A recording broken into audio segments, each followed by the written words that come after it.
In this episode of In the Trenches with Dave Lapham, brought to you by First Star Logistics, Bengals strength and conditioning coach Joe Boese joins us, talks all about his experiences as a player, as a strength and conditioning coach, the relationship that, as a result of being a former player, that he has with his players in building up their bodies and their minds.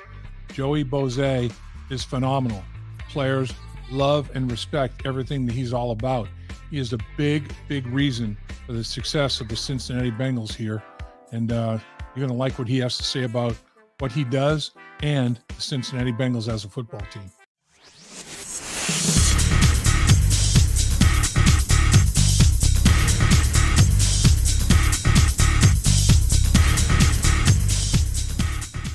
We appreciate you taking time to join us in the Trenches with Dave Lapham, brought to you by First Star Logistics. As always, coming to you from our outstanding studios provided by First Star Logistics as well.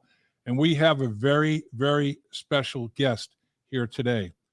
He is the man, strength and conditioning, the Cincinnati Bengals.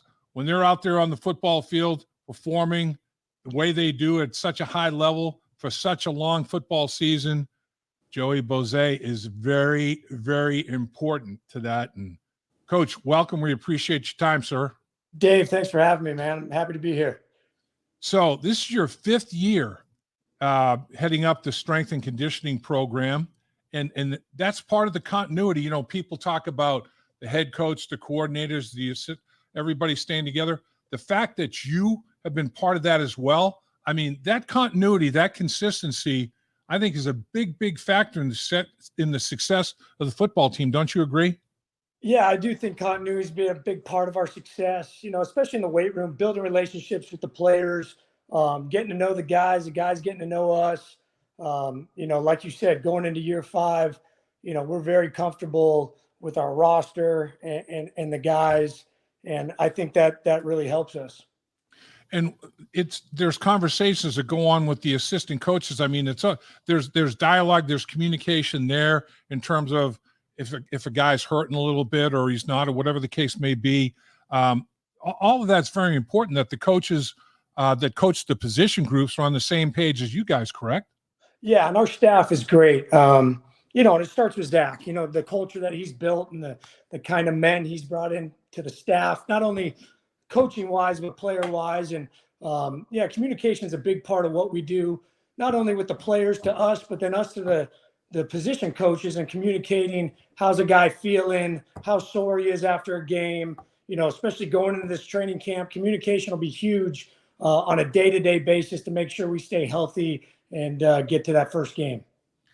Now, you played at University of Wisconsin as a defensive back, 3-time academic All-American in the Big Ten. That speaks. My mom likes that one. That's strong. That's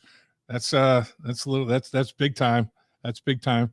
And then back-to-back Rose Bowls, and then you guys went to the Sun Bowl 3 straight years. I mean, that was a high point in Wisconsin football the years you were there, wasn't it? Yeah, I was super fortunate to be there at the right time. Kid grew up in Southern California, and, you know, I made the decision to go to Wisconsin, maybe at that time a little naive, just looking at the roster, thinking, hey, maybe I can go here and play. You know, and I hit it, like you said, 2 back-to-back Rose Bowl championships, played with some great players, was around some great coaches. And that really set me up for my life that I know now. But, you know, the success that I've had in the game of football really started at Mater Dei High School in Southern California, and then, you know, took that next step when I got to the University of Wisconsin. And then you played 4 years with the Calgary Stampeders as a defensive back as well. So the fact that you played, you know, the high school, collegiate, professional level, do you think that helps in the ease of the relationship you have with players? Because, man, every single player loves you. I mean, you have a tremendous relationship with every player on that football team, and that's big time. Well, I appreciate that, Dave. I do think my playing experience helped me. I think for what I do on a day-to-day basis, I think it helps from kind of knowing how the players feel during the season and how sore guys get, and some of those things that really help me in a programming standpoint to do my job.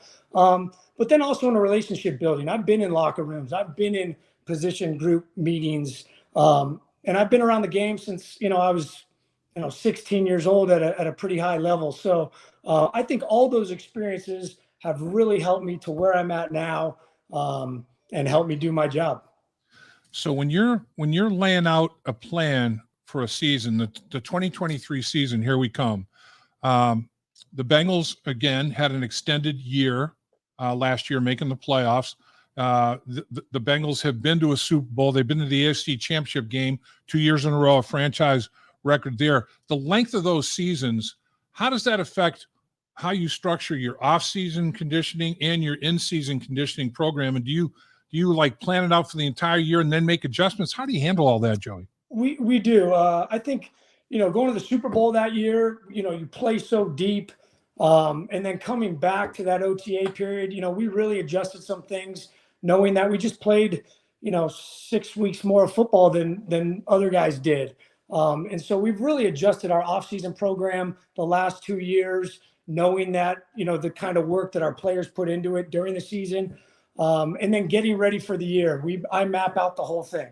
And then, like anything, you're making adjustments constantly based on how the players feel, the feedback you're getting from them, maybe what Coach Taylor wants to do in practice.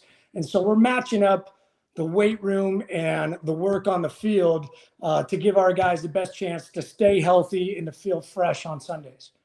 So when I played, I remember my big goal was to make gains in the off season in the weight room and then to maintain it as best I could during the season, because, you're beating your body up much more differently than you are in the off season. Is that still a mindset, or has it changed dramatically? I mean, a little bit. We're going to build them up in the off season, and that's an opportunity for you to really hone in on your strength. And maybe if guys want to make size adjustments or, get a little bit leaner, what have you, whatever their goals are in the off season, that's the time to do that.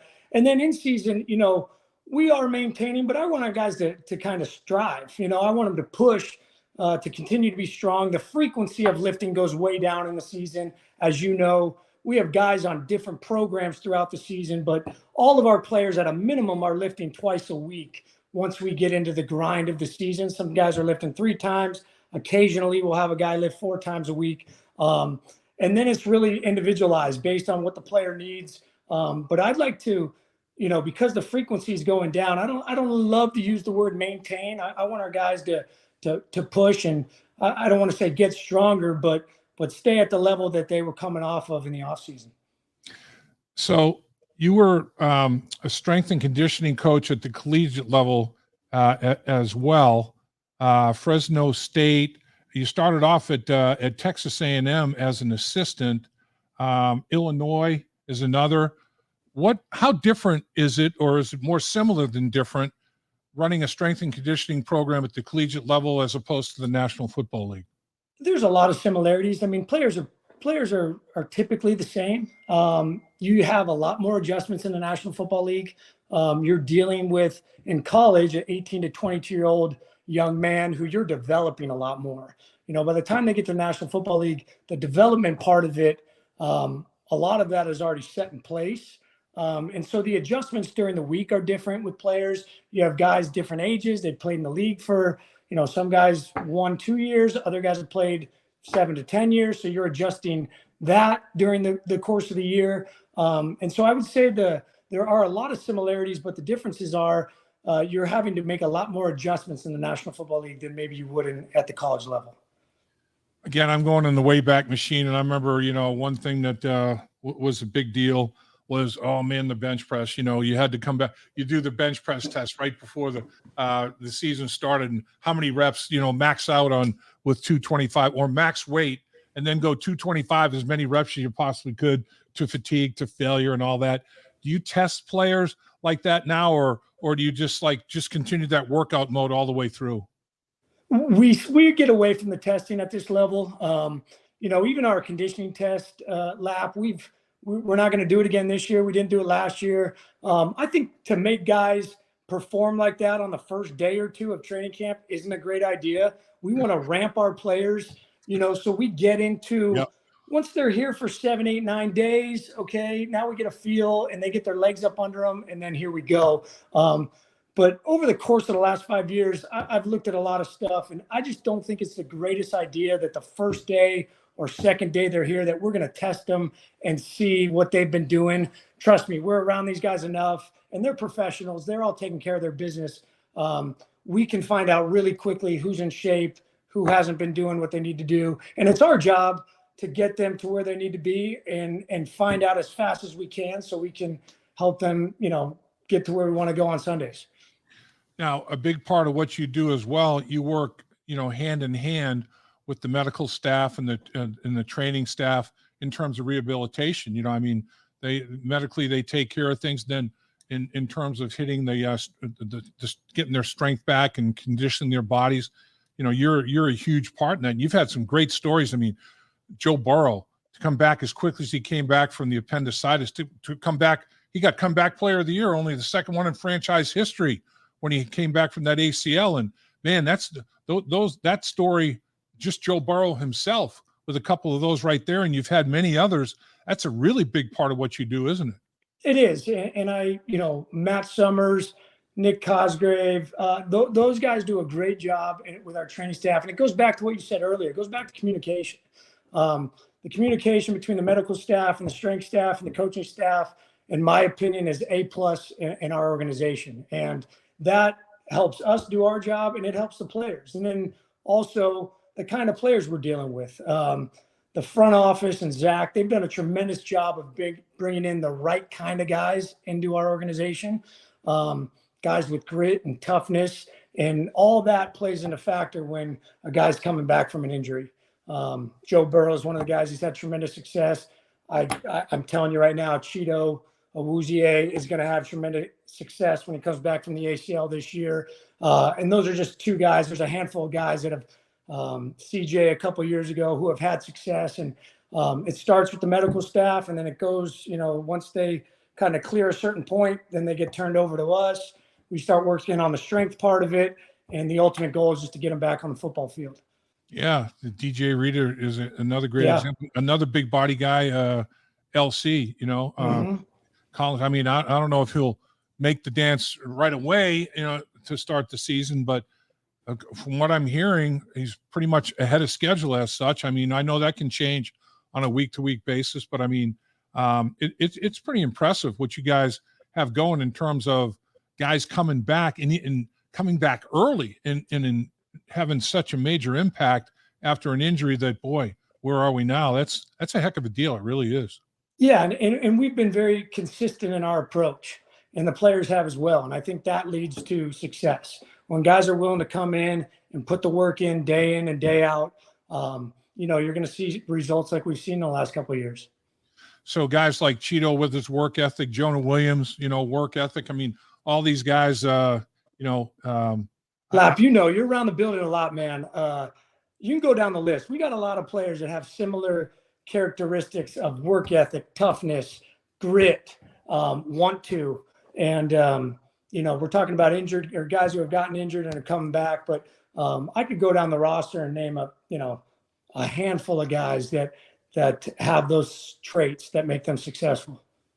So I know I look at Jamar Chase, Joey, and I'm like, man, this dude is a specimen. And I hear he's got like freakish abilities. Is he one of the strongest wide receivers, like that position group, the wide receiver position group? Is he one of the strongest bodied guys you've been around? Yeah, Jamar's a freak. He's a freak. And not only that, Jamar's a great dude. And Jamar works his tail off, right? Like all the guys that we have that are super talented, they all have similar work ethic traits. And I think that's the thing that sometimes that a lot of people forget or they don't see on a day-to-day basis. I'm very fortunate to have the job I have and able to watch these guys on a day in and day out.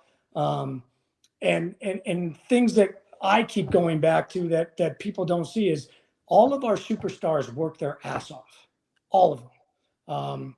And I think that they're at that level for a reason. Yes, they're all very gifted and genetically superior, but they all work their butts off to perform.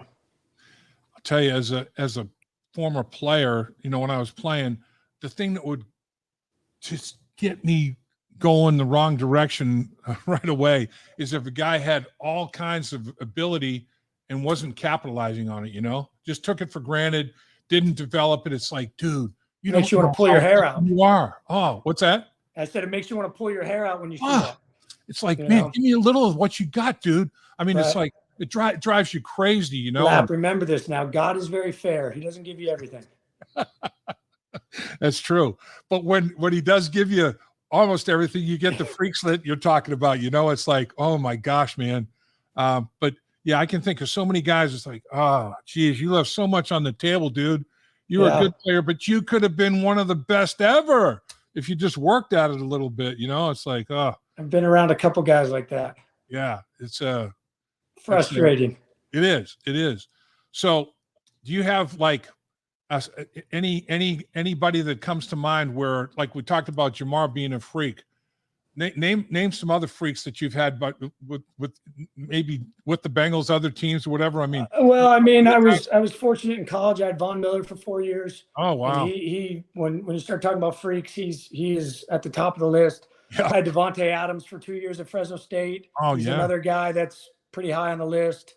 And then a handful of players here: Cheeto, Jamar, T. Higgins. Cam Taylor Britt has a lot of traits. Those are some of the skill guys that come to mind. Right. And then some of the bigger guys, you got Ted, you got Alex, Cordell, those guys are pretty freaky in the weight room.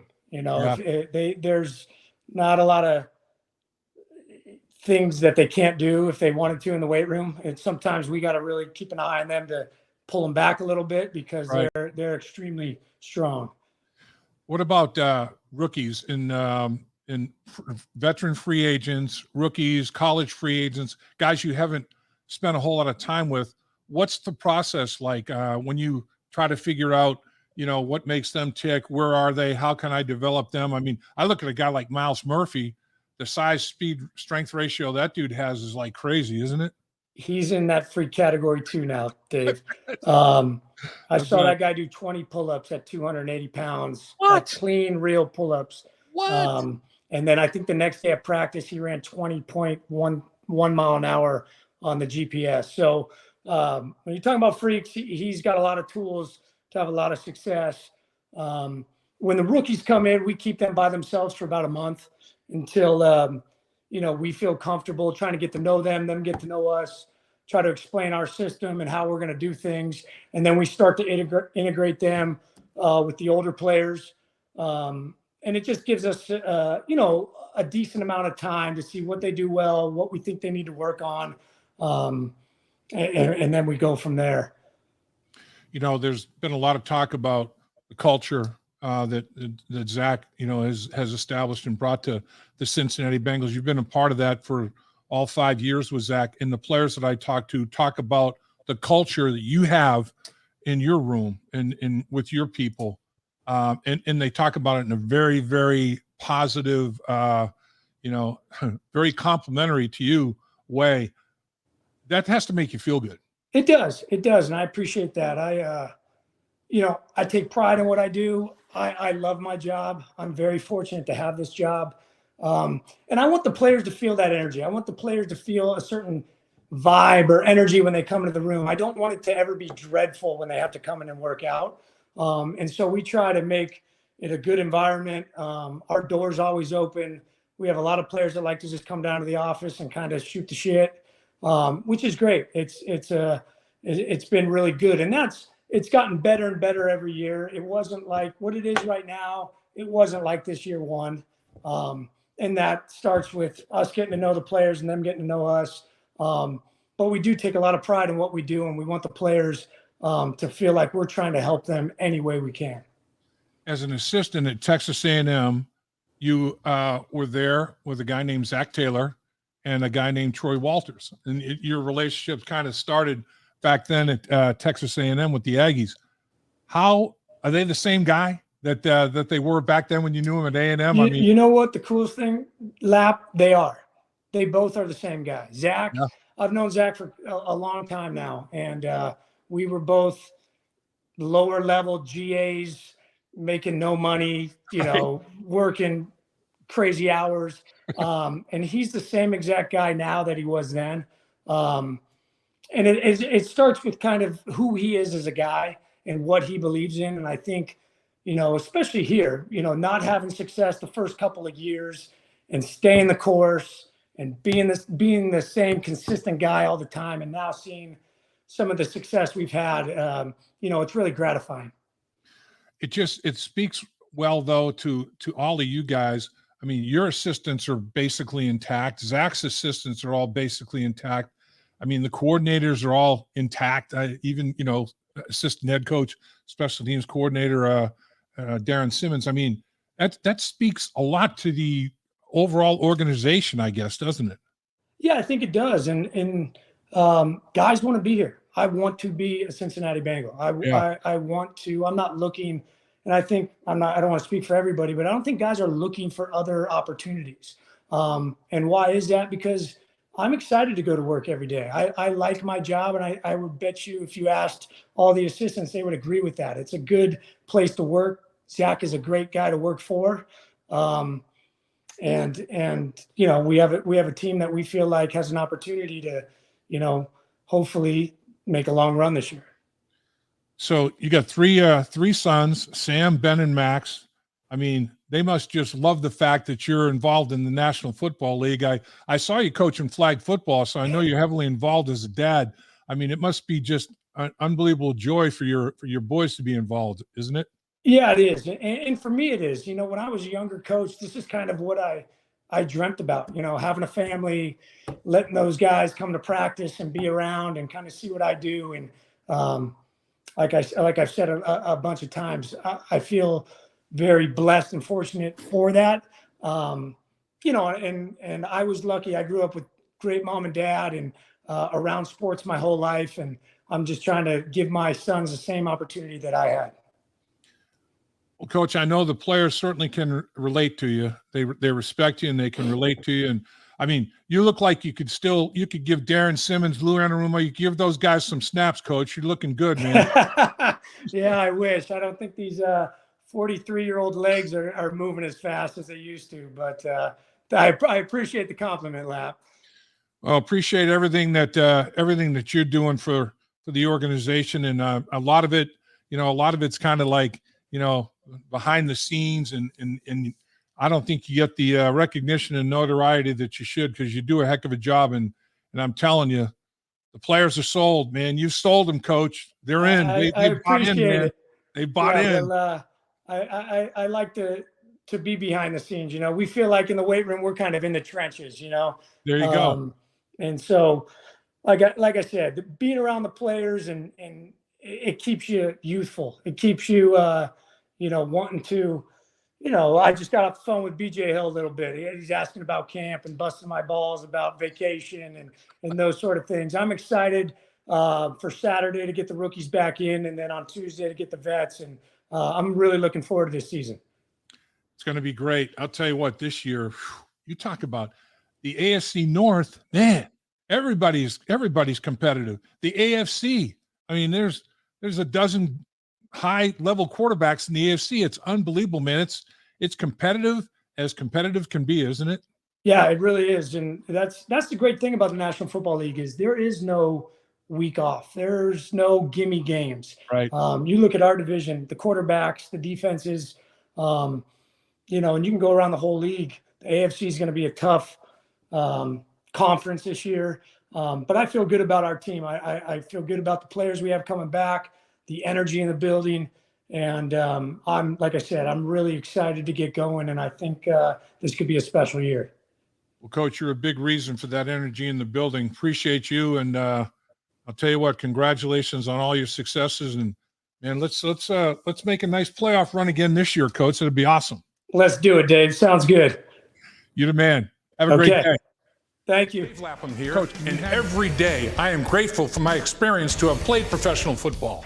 As a player, I realized self-motivation, leadership, and appreciating your teammates are key. At First Star Logistics, you can use those same attributes to create the life you want for you and your family. Build your future by working hard like I did. You'll see results both on and off the field. Call First Star Logistics today and be part of our winning team. Opportunity knocking.